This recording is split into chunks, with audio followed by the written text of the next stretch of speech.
Mutambo watsvuka ropa mhuri yeZimbabwe. Nyaya yakwidza makata iko zvinezvi pandiri kutotaura nemi izvezvi. The Speaker of Parliament Jacob Mudenda has gazetted the Constitution of Zimbabwe Amendment number 3, starting the clock on a 90-day public consultation period, which will culminate in a vote by MPs and senators. The bill seeks to extend President Mnangagwa's term by 2 years.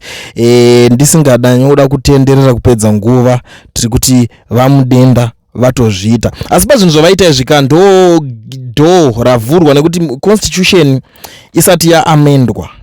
Zvinenge zvichidiwa ndezvekuti pano inopuwa mazuva 90 days kuti vanhu munenge muchiitirana muri kuitirana dzingava nharo kana kuti chii kuti isati yatanga kuvhoterwa nema MPs kuparliament. Saka ndo panoitwa 90 days. Pa 90 days idzodzi mhuri yeZimbabwe hakudyiwe rinopisa, ndo zvandiri kutaura. Kuchafiwa, kuchachemwa, kucharemariwa, kuchakudubuka dzimotikari, kuchadyiwa kana maIce cream chaiwo, nekuti zvinhu zvizhinji zvinoitika kana muri kurangarira even kubva kumazuva ana Mugabe. Nyaya dzekuda kungo extenda pamaterms idzi, nyaya dzekuda kungo amenda maconstitutions, inyaya dzinototemesa musoro chaizvo ende vanhu vakazotanga kuzodzidza even matrue colors nekutarisira kuona kuti nyika yanga yakatozadzwa maCIO, vanhu vakasiyana siyana. Makatarisa kana paitwa kana geza revolution, kune maCIO akawanda vanga vakapindira mune nyaya dzacho. Vanhu vakazoshamisika kuona vanhu vakaita sana Godfrey Tsenengama vakudzokera kuZANU PF, vakatoshamisika kuti kavati kumunhu takanga tinaye achinyebedzera kupikisa nekuopoza. Izvo kupi yanga iri nyaya yekuti anongobuda achingoita nga ari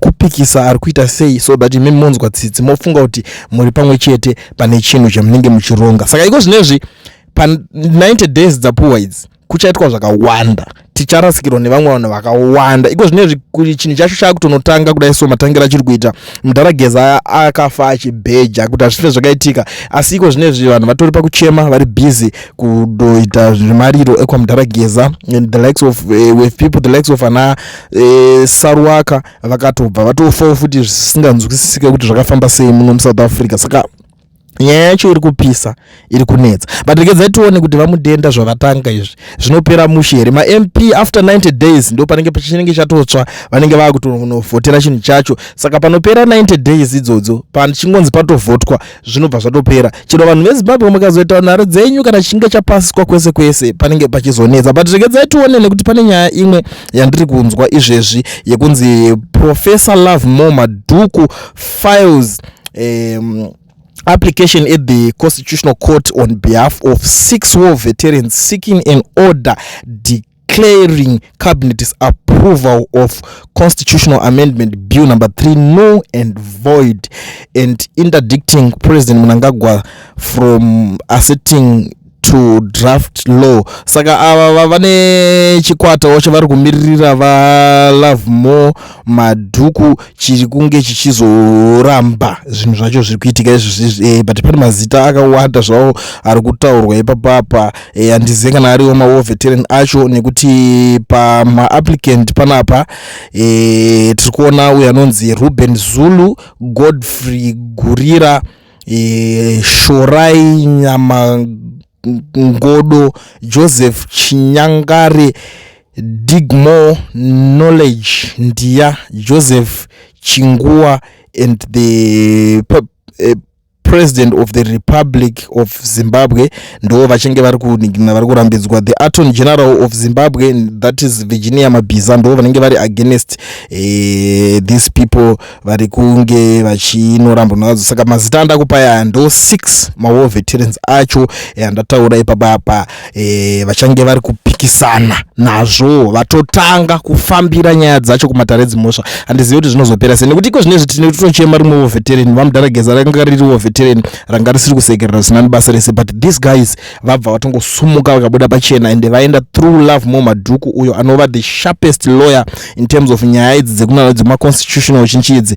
Ndo ma-lawyers mahombe chaiwo vekuti vanoita zvinhu zvichipera ipapo. Saka vanhu vari kuswiwa kuti vange vachinopindura nyaya idzodzidzi ndiva Mnangagwa Attorney General Virginia Mabiza. That is the Attorney General of Zimbabwe, right? Ndo aripo ipapa vanhu vanyorerwa tsamba.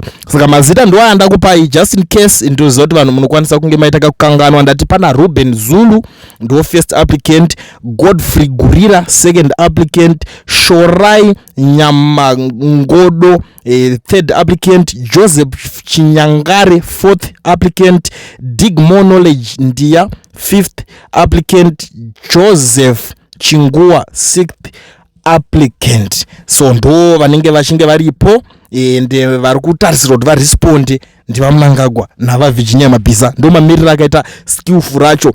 Toziva kuti pachanetsa, pachaitwa zvakawanda ende izvozvo nyaya idzodzi dziri kutonetsa because manje ndabvunzwa kuti izvoni polisi yange yakazara paofisi yaTendai Biti. Uyo Tendai Biti anova mukomana ari nechikwata chiri kudefenda, anenge ari mukuru weyo pachikwata chiri kudefenda wo constitution, ichitaura kuti zvinhu zvese zviri kuitwa izvozvi hatisi kuzvisekerera, but zvakawanda zvekuitika. Hatizozive kuti zvichapera sei, cause ana Biti kana vachinge vatotaura zvavataura havaite zvemajokes, havatambe nenyaya idzodzi dzematongerwo enyika idzi, havasi vanhu nokuti vanenge vachiita zvekuseka-seka. Kana vatoti no, it's a no, but hatisi kuzoti this time maybe pamwe zvichidawo nekukura munhu anenge asangana nezvakawanda mukufamba, but tine vamwe vakarasikirwa neupenyu, vamwe vakarasikirwa neutano nenyaya dzekurwiswa constitution idzodzi dzekuda kudefenda constitution idzodzi. Vamwe vakatoti zvitori nani tife, tibikwe, tidyiwe nyama kana vachikwanisa kuidya as long as tiri kudefenda the constitution. So ndo mamiriro ekunze izvezvi mhuri yeZimbabwe. Handizive kana ndine zvandasirirawo ipapo ndozvizivawo ndiri munhu wenyama, asi garai maziva kuti paofisi pavaBiti kuMilton Park muHarare pakavharirwa nemapurisa. vaBiti vanenge vachitungamirira, ndo vanotungamirira inonzi Constitutional Defenders Forum, ndo iri kuplana kuti aiwa tiri kuda kutoita action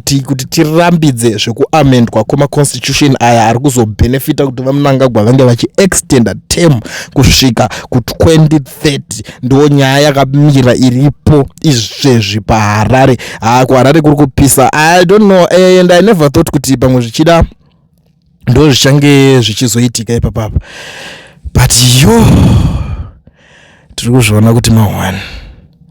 But imwe nerimwe diviwo ndambonzwa pachinzwa nechiwenga anga atoudza Attorney General South Africa pane zvimwe zvaanga avaudza kuti iya chiwenga tichazotaura nezvayo. For now ngatiperere pane nyaya dziripo dziri kuitika kuti vamudenda vagadzirira vatokoka zvatoita, vari kutotaura kuti 90 days tati vatotanga clock, vakutorwa countdown kuti ma-MP vazotanga kuvhotera kuamendwa kweconstitution. Kuvhoti ichingopera chete zvatoamendwa zvatopera zvakadaro zvinenge chatobvumiranwa. Handiti ndo mamiriro atoita zvinhu zvacho izveso.